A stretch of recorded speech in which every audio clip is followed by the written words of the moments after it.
Welcome to Shuttle Couch ASMR. Stop that. Welcome to Shuttle Couch ASMR. Don't make me take that away from you. Welcome to Shuttle Couch ASMR. We have been trying to reach you, but your car's extended warranty. I'm the weirder one off camera. He is. You are. Yeah, okay.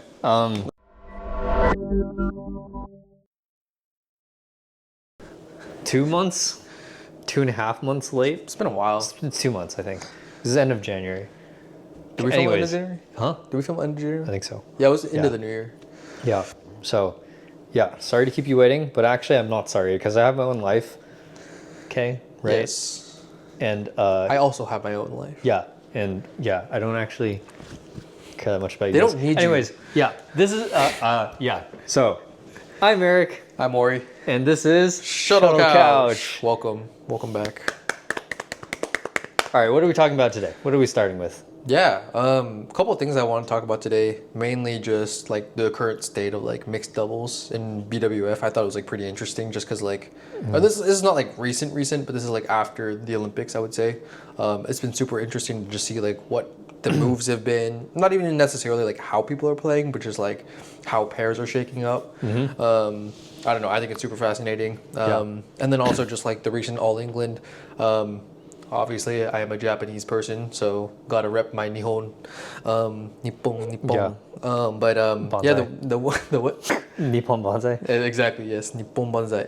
But yeah, I mean, the women's doubles at the All England recently, Matsuyama and Shida and Matsumoto and Fukushima, they played super well.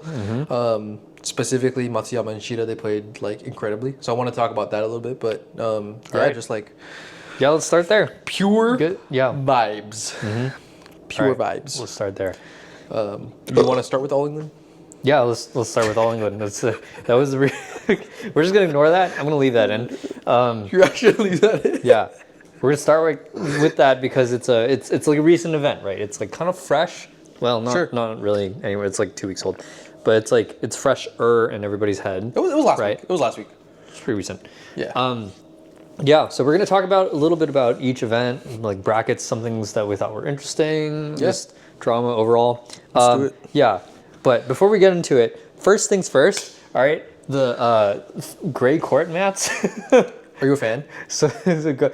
Okay, I'm like neutral. Okay, I'm one of those people who like I don't really care what color my court mat is. I don't think I'd like black ones. I think black would probably be pretty stupid. I think black would also be slippery.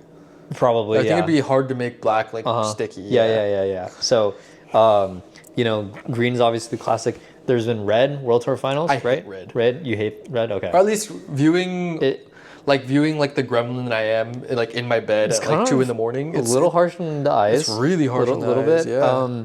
Objectively, I don't really care that much, but like, yeah, it's definitely not the easiest to watch. Red, right? Yeah. Yeah. Like, if anything, they could make it like more of like a maroon burgundy, kind of more like clay, right? Like tennis. Yeah, is like, but you know, I feel like that's not as like marketable, and then it's also right. like No, exactly. So that's what I'm saying is like it's just not, that wasn't the move. Yeah. Let's see. Blue's also a thing. I don't know if BWF tournaments, but I've seen a couple like badminton Europe ones on blue. But nothing BWF, yeah. Bing Tang. Shout outs to Bing Tang. Yeah, Bing Tang. Yeah, you got well, so but the BBC courts are like kind of a clay color, right? They're BBC is in Bellevue Badminton Club. Yeah, Bellevue Badminton Club, local club, then navy blue off the courts. Yeah, so off court is blue, and then they use like a reddish. Yeah. Reddish I think clay that's fine. color. Like I would watch that, and it's like I actually kind of like it when like the court itself is a different color than, but like they don't make mats like that, right? Like mats, they have to make all the same color. For sure. So that's one nice thing about the linoleum. And then I don't know how they came up with a color scheme for like SBC. It's like in between the courts is like green. It's like the courts are. This is not quite orange. It's like the courts are green and the side is orange. Oh, sorry. Yeah. Yeah, the walkways are orange. Yeah, orange brown. But it's not like the same green as like the mats. It's like a kind of a limey. Yeah. Bean green. Yeah, bean green. So it's fun. That's kind of funny. I hate the way SBC looks It's just like the worst colors. I mean, you get used to it, but like, yeah, it's still not great. like Anyways, you just take a picture. It's just yeah, okay, no, but we're talking about All England because, okay, first of all, new mats, all right, and so they're new, so they're not broken in, right? So you know all the factory kind of defects and stuff, like all the well, I don't know because it's been a while since I've seen a new mat, but I imagine that when it comes from the factory, a little bit of rough surface, you got that coating, right? Like most kind of like polyurethane based products, like shoes too, right? Yeah. Have some sort of like kind of film coating that kind of needs to be broken in. Probably same for mats. So last year, so the first year they had those mats, kind of slippery. Some people were slipping. Do you think there was like a noticeable? Because I didn't actually know that they reused mats from tournament to tournament. Like, really? I wasn't sure. Like, because I think it depends. Like, they're obviously not going to like fly, or maybe they do. But like to me, it wouldn't make sense if they fly, mats from Denmark to Thailand or something like that. Yeah. You know, so maybe they keep them in the local vicinity for a year. Yeah. But Well, I was actually on the opposite. I was like, I'm surprised that they even rotate in new ones. Like those things are heavy. oh They're yeah, like thousands of pounds, right? And there's a lot of them. So I was like, for sure they keep them. minimum on site, right? 4 for the main courts, and then most venues have like that side practice gym for that's warm right. up for That's player right. warm up. Yeah, so it's a lot. So it's like, yeah. So I don't know if they were just worn out or whatever from whatever. Anyways, new mats. They want to be special. Use gray, right? Because they're like, I think the gray is like really refreshing. going to be cute. Yeah. I think so. What it does is it makes. So it makes the players pop more, right? Like the shirts, the colors they wear, the jerseys, Yeah. right? That's cool. You could argue that it makes the overall frame a little drab, a little dull. Some people have said that. Really, you think so? Again, I'm neutral. I agree that it could be drab. I don't really care. I can see the badminton fine. Okay, like I don't. I think it's like dramatic and also just like kind of cool looking. Sure. Yeah, I know. I mean, I know there are some tennis tournaments that have gray courts too, and I think it looks cool too, because like again, it was like a team tournament, right? It was like Europe versus the world or something. It was like Europe wore blue and then the world wore red or something, and it really popped, right? Because it's like blue, red, We're talking everything tennis? else is gray. Yeah, tennis. Oh, okay. Right. So it's the same thing, right? It's like courts gray and just 2 players in their colorful jerseys that just pop. I see. Yeah. Or 4 players, whatever. Yeah. Yeah, so I'll tell you who's not a fan of those courts. Don't know what that was. The rice Our big, our large friend Victor Axelson. Yeah. Not a fan of those courts. Probably he has something to complain about always. It's not just that, but last year, I distinctly remember there was like clips out there of him slipping and then screaming at the courts, like just. Yeah, he's done that on multiple occasions. Yeah. And I don't think he likes to make excuses, but I tend to see him like kind of rage at a lot of things. He does sometimes, and it's like, but I get it though, because it's like when it comes to, he would be most affected, something like that. He's like a very large, heavy guy, and He's like one of the heavier right, players, exactly. yeah. So you're never gonna see like Naro go slip. Right. Not that we really saw him because he didn't make it anywhere in bracket. But yeah. Anyways, yeah. Burn. So doesn't matter. Courts suck. Okay, we're starting there. I just brought it up because it was funny. Yeah. Yeah. So yeah, let's start with women's doubles since you brought it up. So tell me about it. I didn't see too much of it, so just describe to me about those pairs, how they played, kind of what they're. Let's start with what they play like. Yeah, so What I are the mean, like, styles? I think giving some context, like recently, the really, really top pairs have been notably, probably Ten and Liu from China. I would say are like the pretty distinguished number ones. Very strong pair. Yeah, Chen and Zhang, or not Chen and Zhang. Sorry, Jian Zhang from China. Yeah. They're a new pairing, but I think like definitely top 10. I would say Matsuyama and Shida, definitely like top 5. Pearly Tan and Tina. Sorry, I don't really know how to say her first name. It's a little long. It's fine. The new pairing of Fukushima and Matsumoto has been pretty exciting. And then I would say also the Indian pair of Jolly, Jolly and Puella, I think. Yeah. They're playing pretty well as well. Okay. So it's like a pretty like decently competitive Okay. landscape What about the right now. Koreans? Oh yeah, I totally forgot about the Koreans. I think it's Lee and Kim at the moment are playing. Okay. also playing fantastically well. Right. I would say their defense is like by far probably the strongest among all the women. Okay. And Lee So-hee, even though she's getting a little bit older, she has like a pretty strong attack. But yeah, I think they kind of disappointed this tournament because they didn't make top 4, or maybe they did make top 4. Let me see. No, they didn't make top 4. So yeah, a little bit of a disappointing run from them. The semifinals was all China Japan, China Japan. But yeah, other than that, I guess like to give some context on like Matsuyama and Shida's performance. Matsuyama actually took a break at the beginning of this year. Before we come into that, let's talk about matchups, right? Because it's like yeah. like you say, they're all very competitive, but first I want to glean like, are there certain pairs or countries that have edges over other pairs of countries? Yeah. Like, is there some sort of rock paper scissors going on? Like, who usually beats who? Yeah, that's an interesting question. I would say, I think this goes for all like Korea versus Japan matchups, and I'm not sure if it's like a old just like fuck the colonizers kind of attitude, but like Korea has like a really really strong matchup against Japan just historically. Maybe it's because Japan's head coach is like from Korea, so like the Koreans just like inherently know how to play against the Japanese very well. Okay. Even if the Korean pair is lower ranked, it's always been a case where like they're able to upset those pairs. I see. In this case, I would say Lee and Kim are typically like a pretty strong like pair against a lot of Japanese pairs. Other than that, it's kind of just like China domination, and then top 4 Japan, Korea, China as like a overall summary. So are Japanese pairs strong against anyone in particular? I would say Japanese pairs are very strong against the Malaysians. I think that's specifically Matsuyama and Shida versus the top Malaysian pair of Ten and Tina.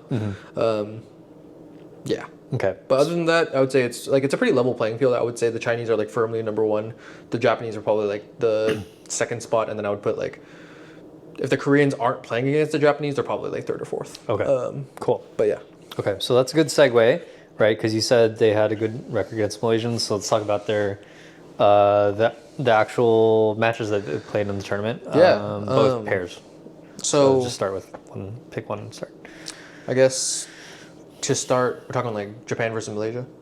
But just like their route through the tournament. Yeah, I mean they had a pretty. I would say like I mean there's no way that you can say it's like easy on the World Tour. Right. But like first and second round were both against unseeded, I guess like European pairs who are a little bit less like proven. So first was like more of like a up and coming like Danish women's doubles pair. Second was the Stoeva sisters. I think I forget if they're from Bulgaria or Hungary. We can just check the flag. Not that we know which flag that is. Yeah, I'm not actually. It's like, was it up? No, it's down right here.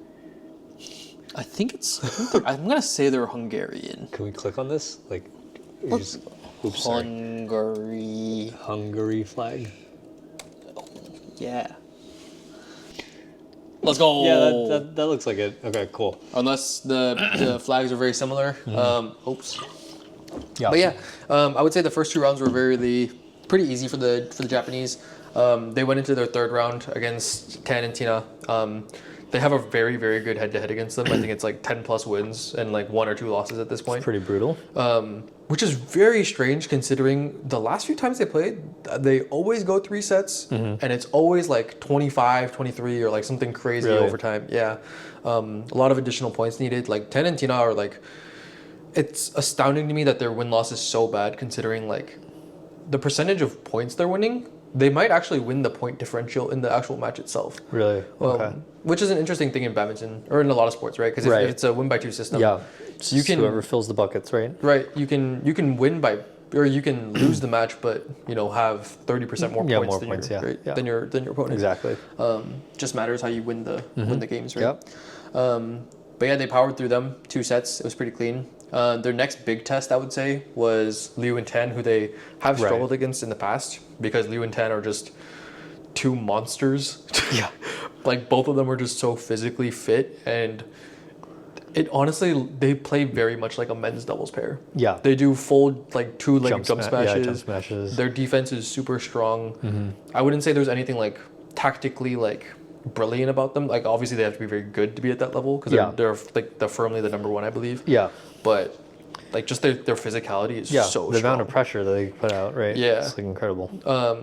and yeah, they're just able to do so much more than I feel like the typical women's doubles pair. Right. But they actually got kind of smacked around a little bit by the Japanese pair, 21-9 and 21-17, which is like astounding because usually those numbers are typical for a match with the Chinese, but it's just opposite. Right. Usually they're the ones like single digiting other pairs. So we'll talk a little bit about that match. Like, what did you notice? Yeah. That was, that made it so. I kind of wanted to back up to the beginning of the year. Sure. This was actually Matsuyama and Shida's first match together this year. They've been playing together for many, many years. But this is actually their first match together this year. And that's because Matsuyama actually took a break. And I think she was actually deciding whether or not she wanted to continue with her pro career. She was like, I might just call it and retire because she's a bronze Olympian. She's made it to world number 1. She's done most of like the big accolades, I would say. She's had a very successful career. And Shida, she was actually playing some of the bigger tournaments like Malaysia Open at the beginning of the year. She was playing with, do you know Matsutomo? Misaki Matsutomo? Yeah. Yeah, so Matsutomo is formerly one of the best women's doubles players, or one of the best women's doubles players from Japan. I mean, she's a gold Olympian from Rio. Yeah. She is getting quite old, I would say, especially for women's. Like, she's well into her 30s at this point. So I was wondering why they were doing that. Just like, it's a new Olympic cycle. I was wondering like what they were trying to do with like such an old pair. But I think what they were trying to do was like make Shida realize that she could play like different situations, like take more aggression at the front, just hit a little bit harder in the back, be more aggressive. Because Shida is typically like the backcourt player, and she is, I would generally categorize her as aggressive, but the type of stuff she was doing and the choice, like the shot choice that she had during this game when she returned with Matsuyama, it was like it almost looked like Indonesian men's doubles. They were just constantly smashing literally everything. Okay. And there was like, I mean, like obviously it's women's doubles, so you can't smash absolutely everything, but the number of points where they were just winning just off of pure aggression was insane to me. Matsuyama looked really, really strong in the backcourt as well, whereas typically she like reigns in the front court. And in the front court, she looked like just a wall. Nothing could get past her. So it was really refreshing because typically Japanese, I would say like badminton in general is very like rally based. Right. Very slow, very methodical. Japan like famously doesn't have like a lot of like strong hitters. Like if you point to Indonesia, I can name you like 3 really strong smashers, right? Right. Japan has 0. Maybe you could say like, I don't even know. Like Kobayashi probably is their strongest smasher, just based on. Yeah, but he's not known for his power. Yeah, he's known for like being like very agile. Yeah. Smart. Yeah, exactly. Right? Yeah. So. But yeah, they played like 2 She-Hulks. Wow. It was very refreshing to watch because I feel like they've lost so many games where they were giving up the advantage too much when they both have very strong attacking power, right? And then they rolled into the final against Matsumoto and Fukushima, which is a much more like veteran storied pair. Like Matsumoto is a 2-time world champion. Fukushima, I think, is a 2-time 2-time silver world champion. So she lost both of those finals. But they played fantastic as well. But in the end, like it was just like too much aggression from Shida and Matsuyama. So it was, they were playing like 2 18-year-olds, just like hitting everything as hard as they could. Wow. But they looked sharp, very, very sharp. Like, probably the best I've ever seen them. Nice. So, yeah, I guess for me, I was just like, it's cool seeing like them take a step back, relearn how to play, and just like get back into it. And they're playing the best I've ever seen them. So, yeah. Well, that's awesome. It was inspiring. Yeah. You'll love to see it. Yeah. Love to see it. Go watch it. It doesn't. I used to like not like watching women's doubles because I felt it was really boring. And in the last couple of years, I feel like it's gotten like they've really just turned it up to like high octane gameplay. So it's really fun to watch. Yeah. That'll show them. Yeah. Spectator sport at its finest. It's a great spectator sport. Yeah. Other than that, I think for women's doubles, if you want to talk about the other side of the bracket with Matsumoto and Fukushima, both of them had, they were number 1 and number 2 at one point. This was probably like 4 to 6 years ago. Kind of like the golden age of Japanese badminton. But since then, both of them have broken up with their past partners and joined together. And I Yeah. think this new pairing is really interesting because both of them have a lot of attacking pressure from the back. Matsumoto has pretty strong defense, and she's very, very large. Like, she's 5'10". Oh wow. She's very tall. So she's very strong in the back as well. But Fukushima brings like this level of like nimbleness to the court that Matsumoto, like her last partner, didn't have, which was Wakana Nagahara. She was a little bit slow, I would say. So they had to play very like stable badminton. Whereas Yeah. now Fukushima allows her to like open up more opportunities because she can, move around the court a lot quicker. Right. So that's been super, super fun to watch as well. Just seeing like a really, really like storied veteran be able to like get a little bit like a new New perspective. yeah, with like a new pairing, and neither of them are young by any means. Yeah. Which is really cool to see as well. But they're playing fantastic. I mean, I think they've already won a title this year as well. So they're I mean, Japanese women's doubles is in a fantastic spot right now. So yeah, Yeah, it's cool. Yeah, I mean, now that you mention it, like, it's not really something that you see that often in other events either, right? It's like maybe it's like two older players. yeah, Yeah. like mixing up and Doing getting well. together. Yeah, and doing well at Yeah. it. Usually it's like, it's either they're both young players, they're not, they're hitting a wall, and so you mix them up just to, experiment, or it's like older and younger player to like, mentor them or whatever. For sure. So, yeah, definitely interesting. Yeah, I would say 3-4 years ago, I hated watching women's doubles until I actually gave it a chance, and I feel like these are some of the pairs like Pearly Ten and Tina and like Shida and Matsuyama are like definitely the pairs that were like turned me towards women's doubles because yeah, they definitely don't play like traditional like 40 clears in a row. I mean, they can, but Yeah. they typically don't. Yeah, So, yeah. pretty exciting. Do you want to move on to talking about some other Yeah. events at All England, or? Yeah, sure. No, let's. So definitely want to talk about men's singles. Yeah, so- the seed Well- seed like first day seed slaughter. Yeah, men's singles was very silly. So A little goofy. Yeah, let's go ahead and start with round one here. Yeah, so we have okay. Well, first of all, let's go over the upsets. Okay, so Li Zijia losing round one to Angus. In Kalong. Yeah. Okay. Yeah. Honestly, probably the T-shirt. He was wearing a T-shirt. He usually doesn't do that. Is the tank? Yeah. Yeah. Because he wore a tank top over a T-shirt, so which is kind of weird. But he had these really cool pink shoes. It was like a really nice color. It was like a perfect powder pink. You're a I'm like, fan? where can I get those? Yeah, I think In Kalong has people sleep on him. No, he's good. He's It's all England, right? So it's like for the competitive events, like Super 1000, first round onwards, everyone should be competitive, right? Like everyone should be to qualify. It's insanely difficult. It is really hard, which will bring me to another point kind of later in the podcast about other events. But like men's singles especially, it's like the first round, it's all killers, right? It's like these are all names that you've seen in like top 4 positions across last year. Yeah, definitely. Right? So like even people who have just like lost, like so this was interesting. Like Lo Ken Yu against Jason Tay. Like Jason Tay just won the Orleans. Orleans. Yeah. It was his first win. Yeah, Virgin title. He like ripped his shirt off. And, Yeah, he was- he got carded for it. That was He pretty was funny. playing very, very well. I watched. It was a crazy set. Like it was actually very insane. He also has a Yeah. lot of tattoos on his chest. He does. Yeah. Okay.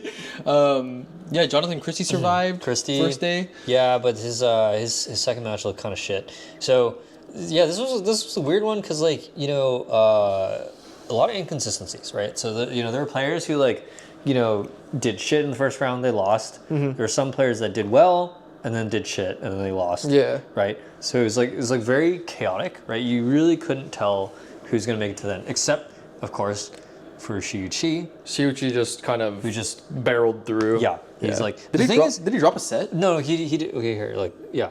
No, like, look at this. that's He Li- dropped games. This is Li Shifeng. Oh, whoops. Yeah. Okay. Oh, my bad. Okay, no, no. Yeah, he didn't drop sets. Yeah. That's crazy. He did pretty well. Against Lo Ken Yu. Okay, I watched some of that. Okay, let's go one at a time. Okay, we're still round one. Okay. Yeah, this was interesting. Li Shifeng had a bit of a tough time in his first couple rounds. Oh, against Dropped Brian a game against Yang. Brian Yang, yeah. Yeah. And Toma. Junior. Yeah, yeah, even though he's the older one. Li Chahao. It's pretty weird. Li Chakyu, that looks intense. I kind of meant to watch that, but I didn't because, final game 25-23 sounds intense. Yeah. But yeah, Lee Shuk-yu going out in first round is pretty big. It's pretty crazy.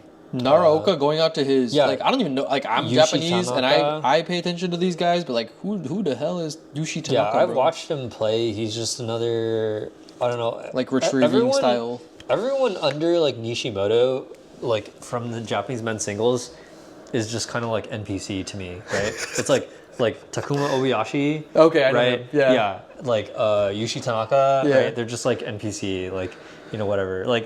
I feel like when you get up to Koki, then it's like, okay, there's some guys here. like Watanabe, Koki Watanabe. Okay, yeah. okay. Did he even play? I don't think he played. Yeah, I would have. think He so didn't either. play. Anyways, so there's that. And there's Nishimoto who beat Leilan Shi, who Leilan Shi was doing pretty good last year. Nishimoto, too. I think, has been consistently Japan's best player in the last probably year or so. That's the thing, is consistent, right? It's he Yeah. doesn't win tournaments very often, but he's always there.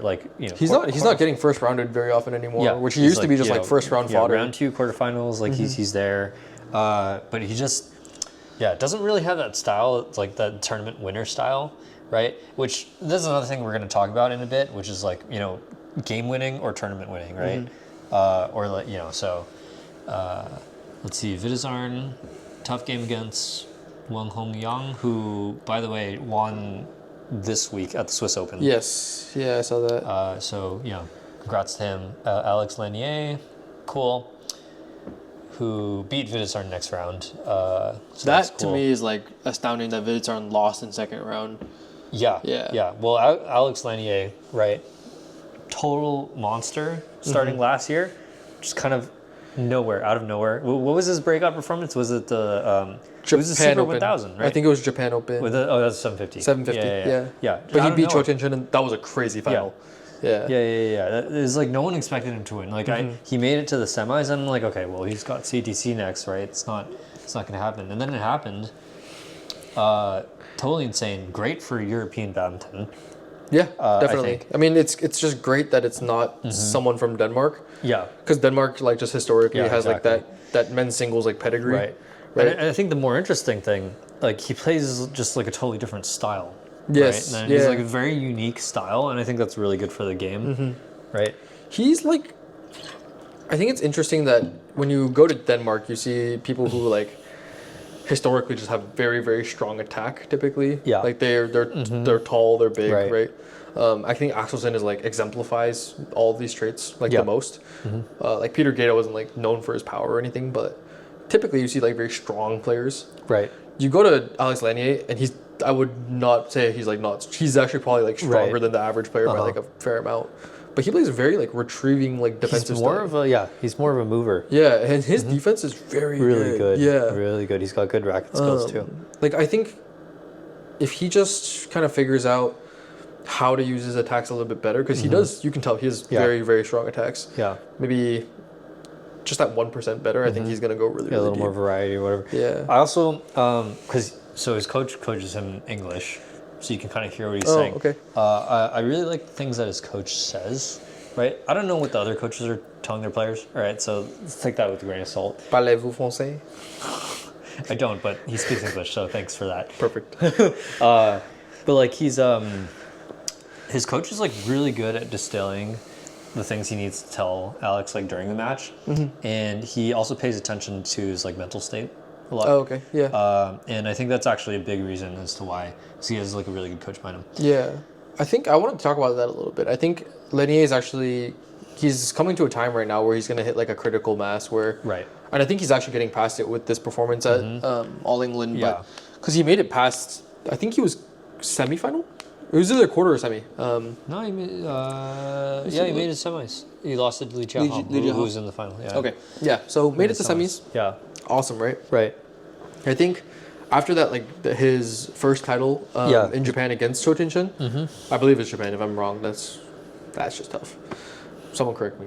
But yeah, after that title, I think people started paying attention to him. Right. And like at the top level, if people start like paying attention to how you play, and like they put you under the microscope, right? Countered. And, Yeah, they're Look you. Yeah, they're gonna spend time. Loken Yu, I don't know if that's.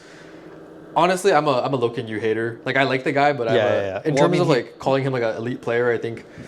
Well, no. I mean, like he won the world championships, and then like. Has he won a title since? No, I don't think so. Zero. Well, right? he's like everyone figured him out. Yeah. But he also plays like an idiot. So I agree. like hot take. I think I don't know if this is a hot take or not, but a hot take. I think Loken Yu's form is like kind of weird. It is no, that's not a hot take. I think his form is like really strange. I think too. It's kind of ugly. It's a little like, very weird. It's like you give like a he's like a very strong, fast guy. Mm-hmm. He just like looks like a child with a racket, but the child is given like steroids. Yeah. I think Loken Yu's physicality is absolutely crazy, absurd. Yeah. Okay, but anyways, yeah. So this is another big one, like Wang Zui.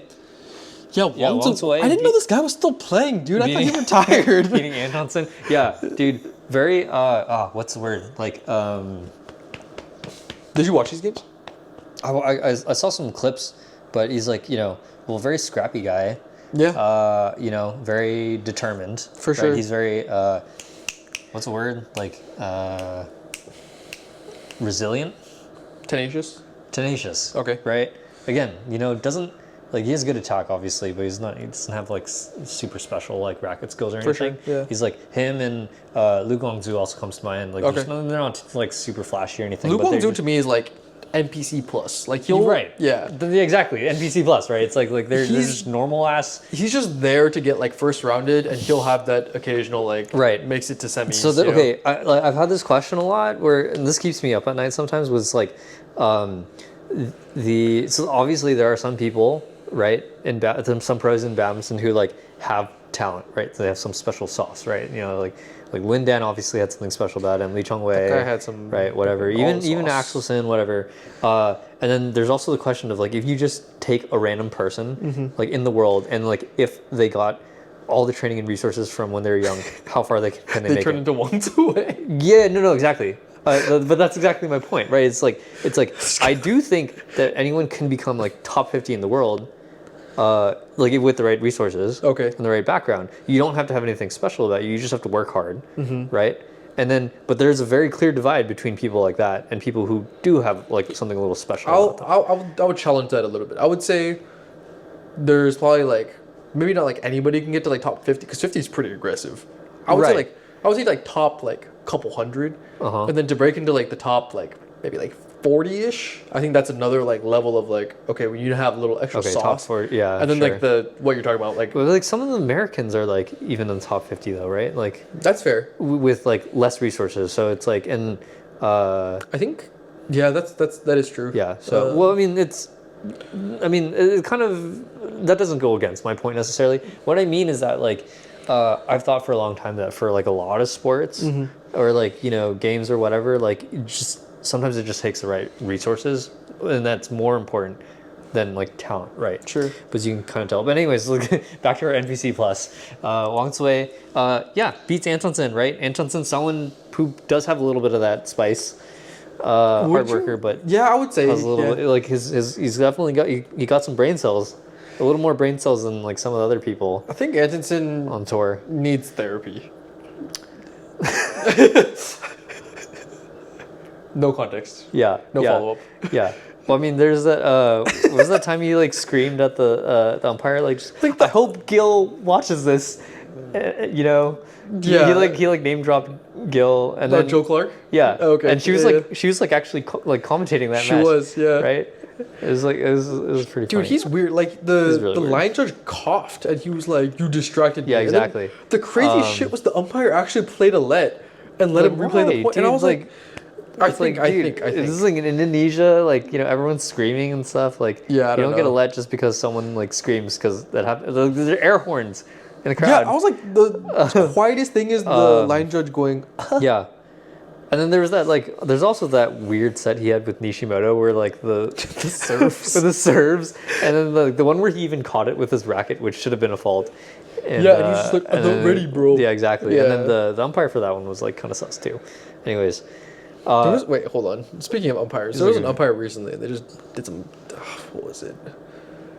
Oh my god, the umpires! I don't remember what tournament this was. It was before All England, I believe. okay. But the new pairing of, it was So Sung Jae's old partner, Kang Min Hyuk, Kong, yeah. and Kong his and, new partner. Oh yeah, Kong and Ki. Yeah, Yeah. Ki Dong-ju. Yeah. Oh I think man. Ki Dong-ju is a very, very good player. I actually love Yeah. how he plays. Yeah. Watching him Crazy serve play. like Oh, made it just, him like- made me want to peel my face off. Yeah. Like, His serves are. and then watching the umpires just be like, yeah, this is perfectly Yeah, normal. dude. Okay. Umpires nowadays spineless, right? Like Gil Actually. says it in the commentary. Like, why doesn't the umpire stop them from delaying the game? Mm-hmm. It's like, why are you giving verbal warnings? You already gave a verbal warning. You got to give the card, and the yellow card is a warning. Like The yellow that card doesn't do anything. It also just doesn't do anything. So like, like that, they have to get red card before they lose a point. exactly. So it's like it should be the other way around. It's like, you know, Mm-hmm. if you're giving a verbal warning, that should be the yellow card, and then the next time should be the red card. Right. Right. So there's that, and then also line calls, right? When something's very obviously out, Mm-hmm. right? Like completely spineless, which is funny because in tennis it's the opposite. Where Yes. where the like players umpires, tell the players are running the shit. right, and Yeah. then like the umpires have so much ego that sometimes they override like incorrectly, which is like kind of funny. Yeah, and then like the new rules with like serve wiggles and like whatever, like they're just like sleeping at the wheel. We're not watching it. Yeah, it's like To me, like I've heard a lot of pro players talk about, you know, this new service rules, and a lot of them are actually just like, it doesn't matter, like fix the Yeah. other shit. Yeah. And I'm like, yeah. But I then agree. also I'm like, the fact that guys are going like, okay, to me, side to side is like passable. weird, but it's okay. But as soon as you start going like in like Oh yeah, in like 3 dimensions. three dimensions It's going like, up, down, left, right, yeah, forward, back. exactly. Yeah, It's like, dude, yeah. like Why are we okay. doing this? Yeah, it's just Yeah. like, what are we doing? And then I don't like. I actually watch tennis just from time to time, Yeah, and it's very interesting to me, like the dynamic they have with their umpires compared to like badminton. Because in badminton, it's, I think one thing is the language barrier. A lot of times they have, like, players will get faulted because they don't really understand what the umpire's saying. yeah, Like I saw Puerto Nucro, like the Chapol get faulted one time, and he was like trying to cooperate, but he was just like, don't really know what you're saying. Like I don't know what Right. you're asking me. yeah. And the umpire was just like, fuck you, fault.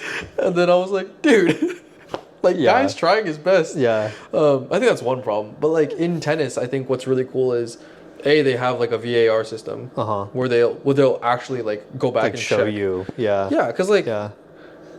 I don't know, like as a spectator, do you think you'd be able to tell like what a net fault is, like based on like if someone crossed the... You not can't. really. It's really hard. It's even it's if you're in the impossible, I umpire would chair, say. like Yeah. touching the net and stuff. Yeah, so that stuff should be. There's no reason for that to not be, by the way, because we have the technology.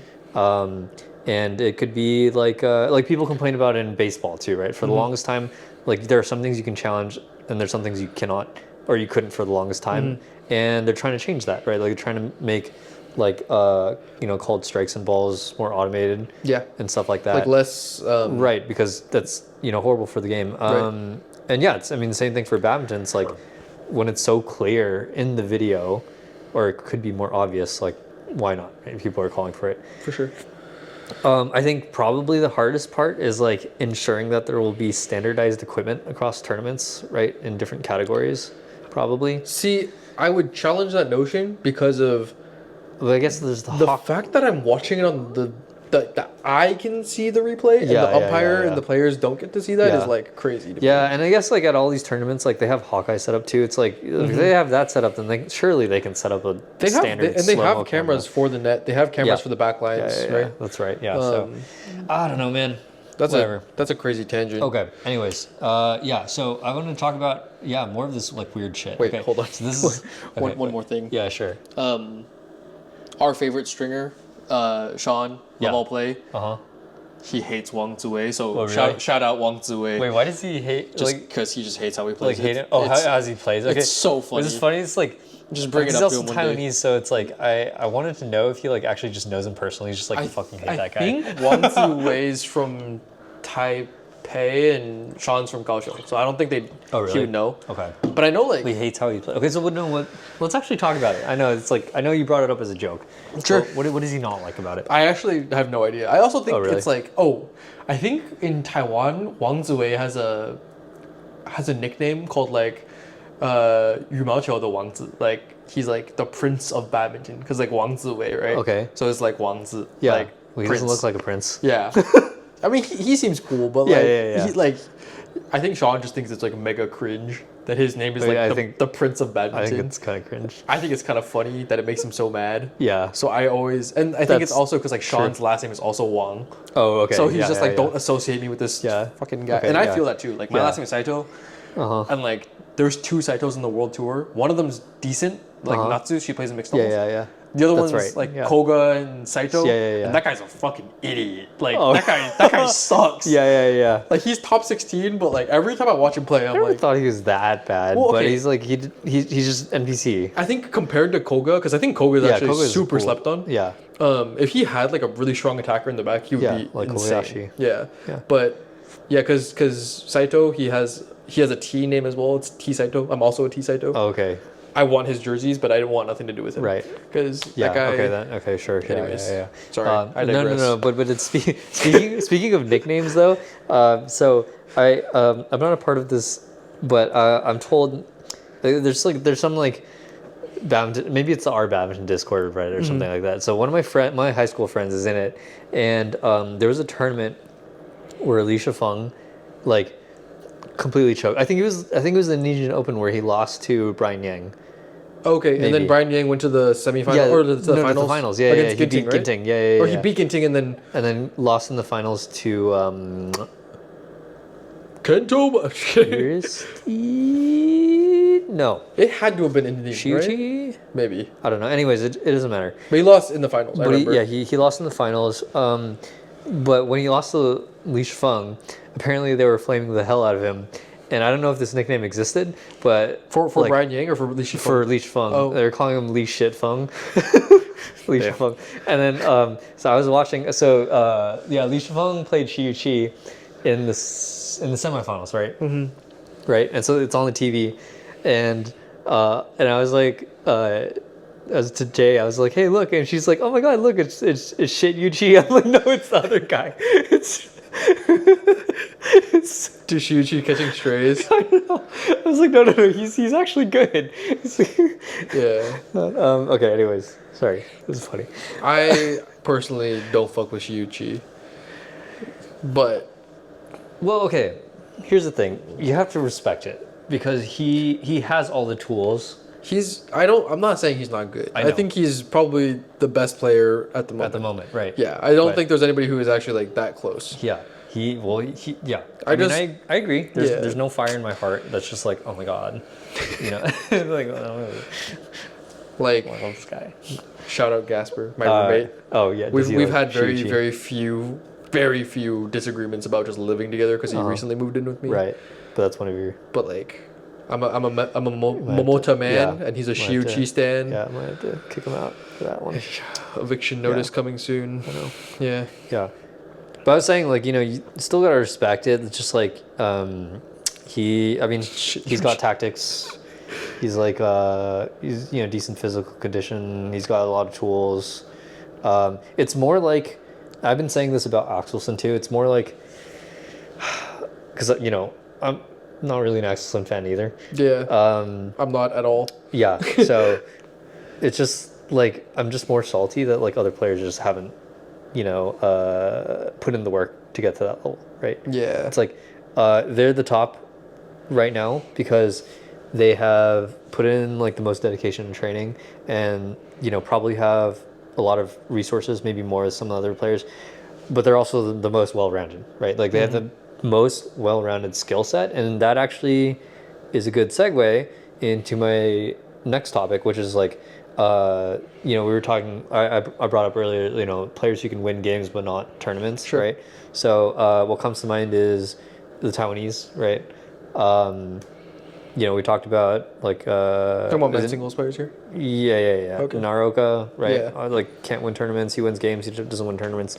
Can he even win games anymore? I don't There's playing one with 10 more that I thumbs. forgot, but there's that channel Get Good at Badminton. They just did a video on the Taiwanese men's singles players, but like I think I saw that. Yeah. It's like they're always first round exiting. right. He's like they all have good skills, but like they just don't have a rounded skill set, right? And so I was talking to I think it was Rex, and he was telling me about how like at the high level, badminton, you have all the skills. Badminton becomes the rock paper scissors, and like the best ones are the ones that can play rock paper and scissors. They don't necessarily. fire. Yeah, they don't necessarily excel at rock paper and scissors, but they know when to play rock paper or scissors, and that's what Shiuchi is, and that's what Axelson is, I think. And players like the Taiwanese or like Naroka, right? They kind of excel at like one, right? It's like they're really good at rock or like really good at paper or something like that. But like they can't really switch it up when it matters, and you really see that because the Taiwanese men's singles guys, they cause a shit ton of chaos in the bracket. Not just this tournament, they did in this tournament, but like in previous tournaments too. Like they, they have a lot of good players. They have like 4 or 5 players in like the top 20. Yeah. From the top down is There's CCC, right? Yeah. There's Li Jiahao, and then Lin Chunyi, and then there's Wang Cui, and then there's Chi Yu Zhen, who is like a little under the rest of them. I think he's like a Wang's away. I he had a don't know, breakout. man. I swear to God, that guy retired. Yeah, no, but they still have had like I'm not saying they had breakouts and they won, but like they have upset people recently, like in the last year. Yeah. Like all those guys. And like Lin Junyi was looking like he was gonna be like the replacement for CTC. I know. At one point, he's really good, but then Yeah. he's just not consistent at all, right? Yeah. Like in this tournament, he beat Axelson round 1, right? Yeah. And then immediately loses to Nishimoto, who he has a winning record against, by the way. Like, I'm not saying that it's the same play style or anything, but it's just like, I think right now Shiuchi has he's ranked number 1. yeah. And I think he probably is the best player. But I would say Axelson definitely has like a stronger almost like aura around him of like I being agree. like that guy, right? Yeah. So like I agree. if you're gonna play him, I feel like you have to mentally and physically really prepare yourself to play like a fucking like a bender of a series. Yeah. And then if you beat him, it almost feels like, oh, I already won. Like I think it's what happened To Lin Chunyi. yeah, like do you remember in 2016, like after 2 Olympic losses to Lin Den, Li Chongwei finally beats Lin Den in the semifinals, Yeah. plays Li Chongwei or plays Chen Long, and then then gets fucking washed 2 sets, right? Yeah. I think it's the same thing. Like you Yeah. finally feel like you overcame your biggest hurdle. Technically it wasn't. Yeah. And then you lose when it matters, right? Yeah, it's a big mental aspect to it. Right? Yeah. It's But I just- think that's like pretty indicative of like what's happening here with But I mean, you just look at it like collectively, all of like the Taiwanese guys, they knocked out a bunch of the strong players. Like, Christo, I guess he's not like a top player. I would but say CTC Crystal's like a top 16. Yeah, but the CTC took out Christo, and then Li Jiahao took out Li Chuk-yu, Nishimoto, Alex Lanier. Oh, he made it to the finals, so he knocked out a bunch of people. Yeah. Lin Chunyi knocked out Axelson. Wang Cui knocked out Anderson. So it's just like. And then there's this bracket where Alex Lanier, he beats one Taiwanese and loses to another, right? Nishimoto won against one of the Taiwanese and then loses to another. Yeah. It's just chaos right now for it's them. just absolute chaos. But I think talking about who can win games and who can win tournaments, I think Nishimoto's a very good case of that's actually right. since Momota's retirement or since Momota's downfall, I would say, I don't think there's a single Japanese player who I can look at and be they can win tournaments. Yeah. Because they're all good enough to maybe win first, second round, but none of them I think they actually all play similarly to Momota in style, but they don't have the X factor. Yeah. more Momota was never the best attacker. His I would say his attack was actually the weakest part of his game. Right. I would just say his other stats were so dialed up to 15 out of 10, Yeah. that he could compensate a little bit. Yeah. And he had so basically he just had enough tools to play against multiple styles, right? And Axelson couldn't touch him. Yeah. And it's because Momota could defend what he lifted, and he oftentimes would just dominate him at the net. Yeah. Right. And I feel the other Japanese players are trying to play that way, but they don't have the quality. They don't have the quality. They don't have the tools, right? Yeah, and that's what it comes down and to. I think I don't know. It's just watching some of these guys play. It's for me watching Naroka is very frustrating. Yeah. I think he's trying to like reinvent himself right now and play like he has more some aggressively. potential, but like he's just like he's not there. He looks like he's just doing practice Yeah. games all the time. Like It's- he's not really. So I'm gonna go out and say something maybe a little hot, which is that if we're talking about which one has the most potential, like I want to say Koki Watanabe. I would agree. Yeah. Yeah. Yeah. Because